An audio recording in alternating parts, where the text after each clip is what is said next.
50 Cent has just made what might be the biggest claim in hip-hop history.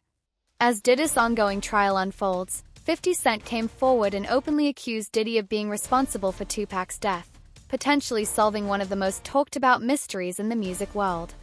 What's even more shocking is that while Diddy always denied any involvement, it's no secret that he had strong feelings against Tupac. Now, those old denials are being questioned more than ever.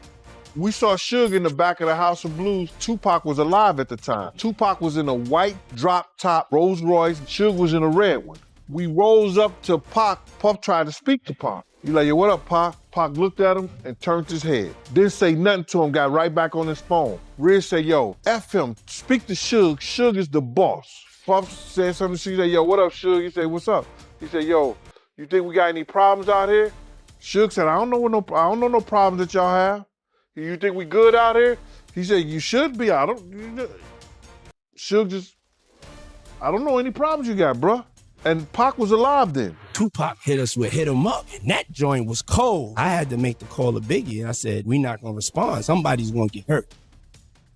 Coffin trying to see me weak, hearts I rip. Biggie Smalls and Junior Mafia some more. New court documents show that PPD Davis accused Cent Diddy Combs of paying $1 million for the rap icon Tupac's tour. He rest in peace, Big.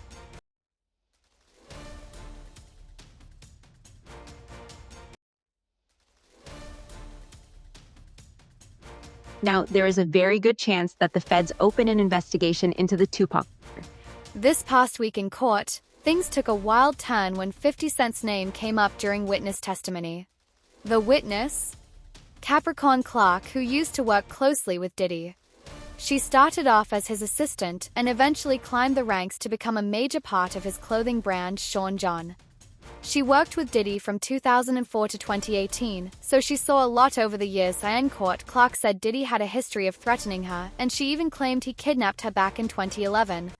But what really grabbed everyone's attention was a story she shared that involved 50 Cent. The jury came back to some explosive testimony from Capricorn Clark, who is a former employee of Sean Combs. She worked for him on and off from 2004 through 2018, starting as one of his personal assistants and making her way up to head of marketing for Sean John. She said she was working for him, that some of Sean Combs' jewelry from the celebrity jeweler Jacob the Jeweler had gone missing. She said that one of Sean Combs' security guards, Uncle Paulie, picked her up from her home and brought her to a deserted building in New York City. She explained that Sean Combs' security guard, again, Uncle Paulie, would pick her up every day at her home, bring her to this deserted building, would leave. She was locked in, forced to take this lie detector test. She said that she was petrified, and he said that if she did not pass the lie detector test, that they were going to throw her into the East River. She also said that as a personal assistant, she was paid $65,000, and she said that she was sleeping 2 to 4 hours a night, that she was working around the clock, and that she spoke to HR. She said that the HR representative told Sean Combs in front of her, Capricorn Clark is due $80,000 for her overtime over the course of 3 months. She said that Sean Combs ripped up the paperwork from HR and that she was never paid. You guys may remember from last week that the rapper Kid Cudi testified that Sean Combs showed up to his home and wanted to talk to him because he was dating Cassie at the time. Kid Cudi also said that his car was blown up, which he believed to be from Sean Combs. Well, Capricorn Clark was there that day when Sean Combs allegedly broke into his home. Capricorn Clark said that Sean Combs showed up at her home with a gun, kidnapped her, forced her to go into the car with the gun on his lap, and they went to Kid Cudi's house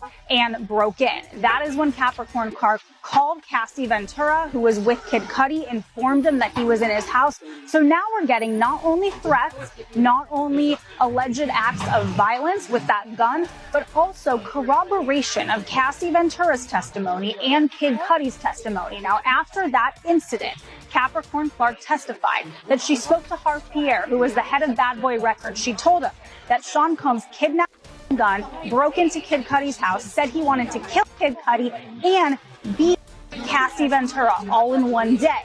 Then, a few months after, she was actually terminated from that. Before working for Diddy, Clark was employed at Death Row Records. Yes, the same label once run by Suge Knight, Diddy's longtime rival.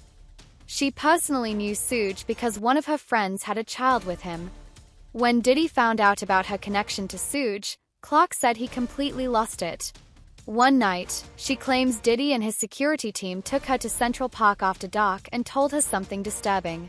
And she said, actually, on the first day of the job, she was taken to Central Park. And you might think, oh, we're going to go to Central Park. It's going to be great. But that's not really how she described her first day on the job.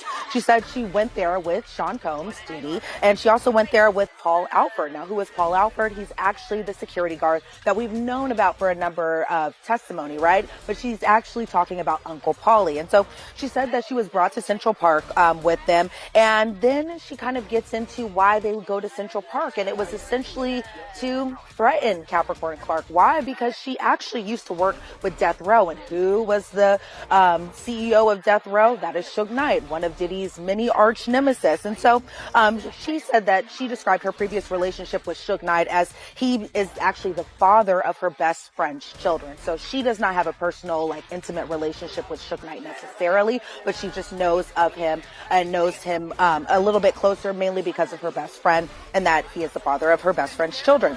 And so when she was taken to Central Park around this time, this being in 2004, she said that Diddy told her if she had anything to do with Suge Knight. Then there was an objection raised in court. The defense obviously objecting to that statement, but the government continued to ask her about this alleged threat, and she being Capricorn Clark had explained that Diddy was relatively calm while delaying this kind of message to her. She said that during this kind of meetup at Central Park, or during this meeting, that Uncle Paulie said nothing. He was calm as well too. He was a little stoic from her description of it. And she said, as far as the response to the threat goes, she says, well, we'll just have to see. That wasn't all. Clark also told the court about a moment that happened during an MTV press event where 50 Cent was present. After the event, she got into an elevator with Diddy and Chris Lighty, a man who awkwardly happened to manage both Diddy and 50 Cent at the time. According to Clark, Diddy turned to Lighty and said, "I don't like all the back and forth. I like guns." The courtroom went completely silent. When the prosecutor asked who Diddy was talking about, Clark said it was 50 Cent. Now, this isn't a new feud. Back in 2006, 50 Cent dropped a diss track where he accused Diddy of knowing who was responsible for Biggie's murder. The lyrics were bold and made Diddy out to be someone who might be hiding something. Biggie was shot in 1997, and to this day, no one has been officially charged. Around that same time, Tupac was also killed, right in the middle of the East Coast versus West Coast rap war. Gene Deal later revealed that the original beef between Diddy and others wasn't even about music. It started because of issues involving women. Speaking of the interview that Puffy did with Drink Champs, right? If I'm not mistaken, man, I haven't seen that interview in years, but I remember him making a comment saying that when Suge Knight got on stage and he made the comments about people dancing in the videos, he was actually talking about Jermaine Dupri, not him. Is that true? Suge Knight ain't tell Puff no shit like that, and Puff ain't believe no shit like that, because right after Suge Knight made that statement, what did Puff do? He got on stage, because if a brick hits you, say ouch. He got on stage and spoke on it. You know, another executive come up here speaking on that. I love Dr. J. I love what they doing. I get Death Row. They props in the whole 9 yards. If he thought he was talking about Jermaine Dupri, why the fuck would he spin and say something right then and there? Why would he say something? He knew it was about him. That's why he got on stage and said what he said, bro. Didn't he say that right after what Suge Knight said? He got at the Source Awards and said what he said with Faith up there. Yeah, you're right, man. That's a good point, man. After Suge Knight did say what he said on stage, Puffy, he did get on stage and he did address it, so it was all bullshit. Oh, see, everything get changed years later. Everybody wanna write their exit or write their entrance the way they wanna write it and not tell the truth. Tell the truth so these young kids can understand, so these young kids can not make the same mistakes that you made. But they're not gonna do that because everybody wanna be bigger than what they are. So you have some people that say that Tupac, he was the one behind the beef between Death Row and Bad Boy. And you got some people that say that, you know, the beef between Death Row and Bad Boy started when Big J got killed. But from your point of view, When did the tension and beef start between Death Row and Bad Boy? All the tension started between Puff and Suge Knight. You understand? All the tension came from Puff and Suge Knight. Suge wanted Puff to have Big them do a show. Puff wanted to get paid for Big doing the show. But Suge had did a whole lot of shit, free shit for Puff at one time. Because when Puff used to come out to California, before he could afford security, before he could afford it, Suge used to look out for the cat. You understand what I'm saying? So now it became they bullshit. Then when Suge bought Misa out there, you understand? When Suge bought Misa out there and talk about what the East Coast won't take care of, the West Coast will, then Jake, you know, Jake being by Jason, you understand? And they making that bull up like Bad Boy had something to do with it. All that was over. Even today, 50 Cent keeps throwing shots at Diddy. Last year, when Keefe D was arrested in connection with Tupac's murder, 50 Cent went online and hinted Diddy had something to do with it. He mocked him by calling him Brother Love and wrote, "Time to lawyer up. It might get sticky." Diddy, on the other hand, has denied everything. In a 2018 interview, he even said he had no problems with 50 Cent and joked that 50 loves him.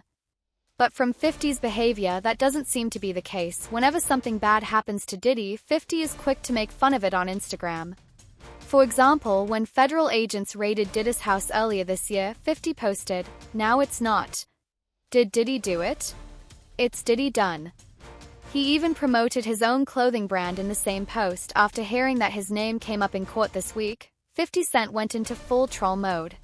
He shared a fake photo of himself looking serious, captioned, "Wait a minute, Puff's got a gun. I don't feel safe." Then he posted another fake image where he looked scared, writing, "Itty bitty Diddy wants me dead. I'm going to lay low, maybe at the playoff game tonight." And he actually did show up to the Knicks game the next night, wearing a shirt that said "Free Diddy."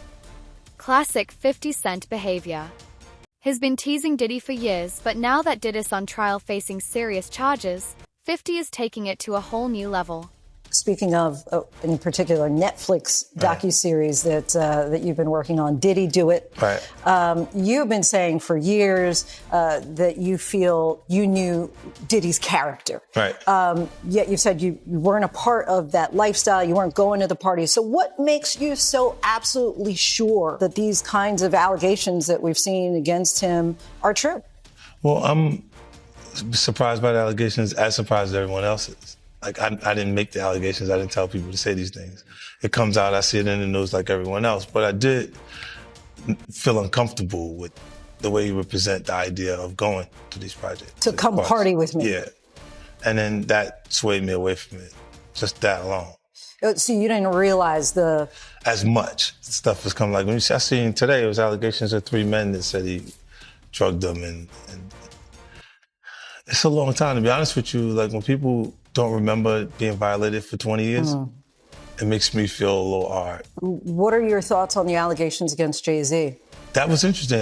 When I was saying things, not knowing exactly what I was saying, but I was going, where's Jay at? He's mad quiet. Like while the Puffy thing was going on. But it's obvious now that his team was being made aware that he was in those allegations also. As for the trial itself, it's expected to continue for at least another month. And so far, the updates are not looking good for Diddy. A woman identified as Jane took the stand on Monday and described a violent altercation she had with Diddy. This happened shortly after a video surfaced showing him allegedly attacking his ex-girlfriend, Cassie. At Combs' Miami home in May 2024, when the Cassie video first aired on CNN. And she said Combs even showed her a draft of the statement that he was going to post to Instagram apologizing for it. And the jury heard her say that she didn't think he was being genuine. When she later heard and saw that Instagram post, the defense objected. The judge instructed the jury to disregard that testimony. The other interesting thing, Eva, that Jane said on the witness stand is that Sean Combs is still not only just paying her rent, but also paying her legal bills. and his defense attorneys were the ones to whom she first disclosed that Sean Combs got violent with her in June 2024. Okay, Cassie Ventura Combs' ex was not in court today, but her civil suit against Diddy came up today. Why was that? Jane said she nearly fainted, and she said, in fact, maybe I did faint because it was like reading her own story, as she put it, her own sexual trauma. And she said she confronted Sean Combs about it, and he told her that that was the only time in his relationship with Cassie Ventura when there had been violence. Jane testified that about a month after that video went public, she and Diddy got into a physical fight at her home in Los Angeles, a house she claimed he was paying for. She said they had both been drinking and started arguing.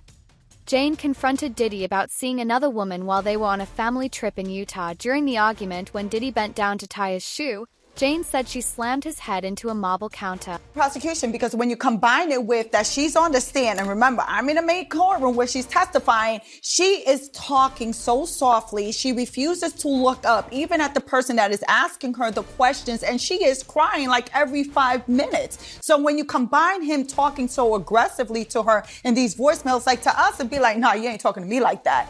But to a person that the jury is seeing, it's like, oh, wow. Yeah, but they also heard that she started physical fights, smashed his head into a marble counter, punched him, threw wax and hot oil at him. But they heard that as well, so she's capable of that as well. And here's a guy saying, you saw me on social media with another woman. Let's not get crazy about this. I'm single. I can do what I want, but I'm telling you the truth. Again, that doesn't sound criminal. I think that rings truer in people's ear as something they've heard before of a trifling man. But also, they're not looking at that testimony singularly. They're looking at the entire case. They're looking at the Cassie video. So they're listening to everything. These freak-offs in her eyes as a job. Now, they have released the voicemail that Diddy left her to the public. Hey, I really don't know what's going on with you, but I just want to give you a heads up that I'm about to really disappear on you. You feel me?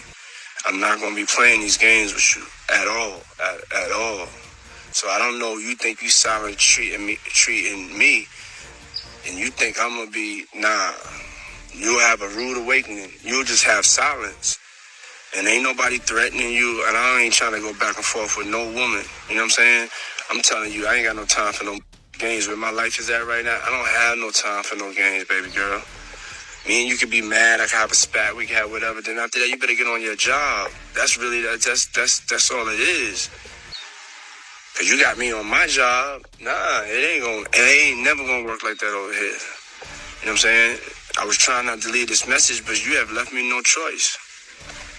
So either you go in the direction of like moving on and like that, or you like just like have me just keep moving.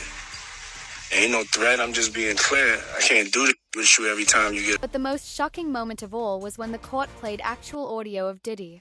Audio that could strongly damage his case.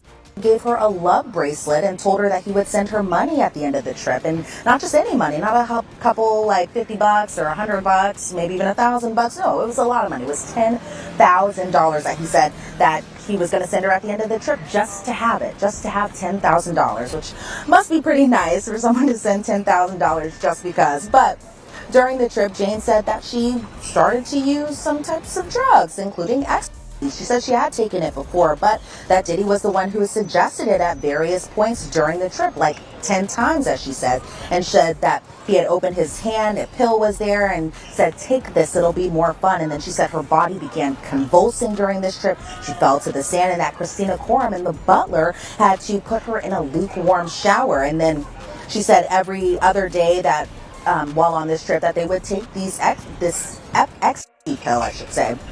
And so it seemed like that was kind of the start of the relationship. One, drugs, but also a lot of money kind of being thrown at her just right at the beginning. But according to Jane, she was just head over heels during this. So I don't hear trafficking yet. I don't hear that force, fraud, coercion. However, starts talking about, giving drugs when having sex, other people, his associates taking care of her. You're starting to see the flavors of then maybe things of value being given in exchange for sex acts. Why do I say that? Because then she talks about a change. She talks about a change in their sex life, right? Yeah, she did. And she really started getting pretty emotional at this point, where you could hear her voice kind of shaking, as well as she started crying while she was on the witness stand. And this change in their relationship happened in May of 2021. And that was when Diddy started talking about fantasies at this point. Jane had said, he wanted me to talk about other men. Do you like what you see? Pretend it's here. And this is while the two were watching pornography together. She had explained that Diddy was the one who initiated the fantasy talks, and that around this time, Jane had been awake for 24 hours. She was doing drugs like ecstasy and... Jane also testified that afterward, Diddy took a shower, told her to put ice on her injuries, and asked her to put on lingerie. Then, she claimed, he called over a male escort. Sean Diddy Combs' team is once again asking a judge to declare a mistrial in his and racketeering case. Defense attorneys claim prosecutors presented false evidence alleging Combs dangled a woman from a balcony in Los Angeles in 2016, saying that they can prove he was in New York City at the time. Let's bring in ABC News legal contributor Bernarda Villalona to break this all down. Thanks so much for being with us. Diddy's team claims that the woman committed perjury on the witness stand, and that's why they were asking for a mistrial. What do you make of this move? Yeah, so I was in the courtroom when this witness was testifying, and when the defense attorney, Ms. Westmoreland, confronted this witness with the travel arrangements where Sean Combs was in a different state when she alleged that she was dangled over this balcony. So in terms of what the defense is trying to do, they're trying to prevent a miscarriage of justice. They are asking the judge to step in and not to wait and see what a jury would do, because now they've shown a pattern of prosecutorial misconduct by this prosecutor. Number one, with the insinuation that Sean Combs has something to do with paying off LAPD to get rid of evidence, and now with condoning this perjured testimony. So yes, they're asking for the judge to step in now and make a decision, and not to wait to see what a jury would do. Also to remember that they're doing this now because they are doing two things. They're also trying the case in front of a jury, but if there is a conviction, they want to make sure that they have brought this issue up before this judge, so that way an appellate court can review this decision. Okay, thank you for explaining that context there. And prosecutors, they are expected to respond to the mistrial request before court resumes tomorrow. What do you anticipate will happen? So on this specific issue, I think the judge is going to deny the defense's request for a mistrial. The reason being because they're dealing with something having to deal with the credibility of a witness.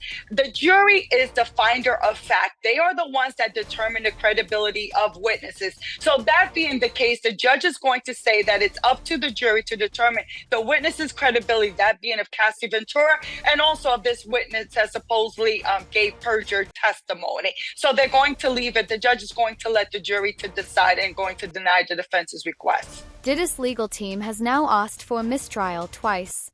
Over the weekend, they filed another request to Judge Arun Subramanian, claiming that a witness named Brianna Bongolan gave false testimony. Bongolan had said Diddy once held her over a balcony at Cassie's apartment back in 2016. Diddy's lawyers argue that both Bongolan and Cassie lied, and that the government used this false information to introduce evidence that should not have been allowed. Some breaking news. This is involving the Sean Combs trial. Senior national correspondent Laura Ingle is standing by with legal analyst Misty Maris. And Laura, you are learning Combs could potentially be removed from his trial and not allowed in the courtroom. What can you tell us? That's right, Nicole. This has just happened in the last few minutes, and this would be a huge development if he is removed for the rest of the trial. And what has happened here, as we are going through the cross-examination of one of Cassie Ventura's friends, who we've been telling you about, Brianna, who has been on the stand, Sean Combs has been, according to the judge, vigorously nodding during some of this cross, engaging with jurors, or at least appearing that he's trying to, looking at jurors. That is not allowed. And as you mentioned, legal analyst Misty Maris is here. I'm just going to scoot her in. This is breaking news, so we're just bringing her right in because we're here at the courthouse together. You just came over to tell me what the judge said. Explain to us what this means. Yeah, so this was huge because what the judge admonished the defense team, saying that Combs had been engaging with the jury, meaning that he's making direct eye contact with the jury, jury and having a reaction, nodding his head. The judge said this is jury interference. It's to influence the jury, and actually referenced that the defense was warned not only today during Bongolin's testimony, but also had been warned previously during the testimony of George Kaplan. So this feeds into a federal rule which relates to disruptive conduct by the defendant in the courtroom. And the rule says that if somebody is warned by the judge, the defendant is warned, but the conduct continues, one of the consequences could be removal from the courtroom for the remainder of the trial. And Laura, that is of huge consequence to the defense. Yeah, and all along we've been seeing Sean Combs, passing notes, and that's allowed with his defense. He's been very active. He's been paying attention, and we have heard of him nodding along during some of the testimony, but this is something different. Correct. So engagement with your attorneys, passing notes during testimony, even being a bit reactive to witness testimony, looking at the witness and perhaps having a reaction and looking engaged, all fine. It's when it comes down to engagement with jurors and something that could tend to influence them in some way. And what the court looks at is their influence or intimidation. Is that what the defendant is doing, and could it have that impact? So here the judge was taking a very strong stance. And keep in mind, from the defense perspective, that would be the most severe consequence, removal from the courtroom, because every defendant has the right to face their accusers. Last month, Diddy's team made a similar mistrial request after learning that fingerprint evidence was destroyed following a car bombing at rapper Kid Cudi's house. That request was denied, and on top of that, Diddy has been warned he could be kicked out of court because he keeps trying to influence the judge and jury during proceedings. His mind is gone, bruh. You know what I'm saying? I've seen him say stuff to the judge. I want to go to break now. And the judge said, okay, we'll break. And I'm looking like, damn. So this time, but the judge, he took that upon himself. But he didn't take it lightly when he went at the jury. Diddy looked at the jury in a way and just started nodding his head, like when a certain person was giving their testimony.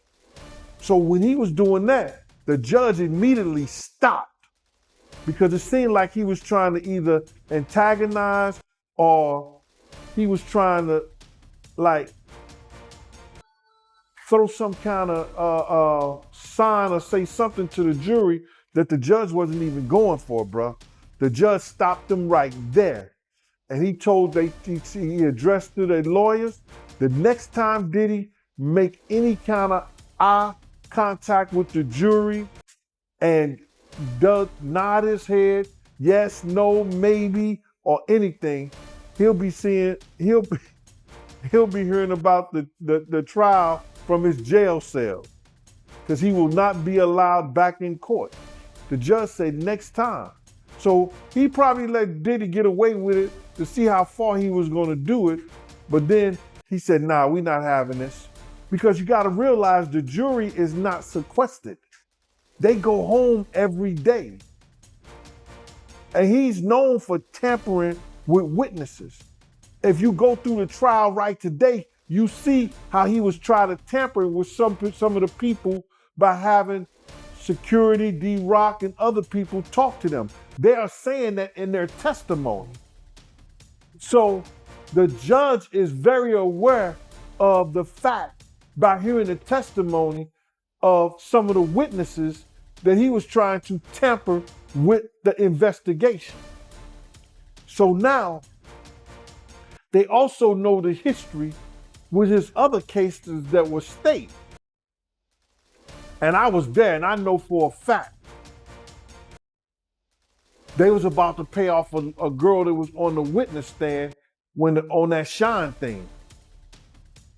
So my whole thing about it is that they are aware that he's capable of trying to get to people in the witness, whether it's a witness or whether it's a juror. Gene Deal believes something even deeper might be happening behind the scenes, and he thinks Diddy may be plotting something dangerous right inside that courtroom. What do you think? Can Diddy make it through these massive legal bombshells? Let us know your thoughts in the comments.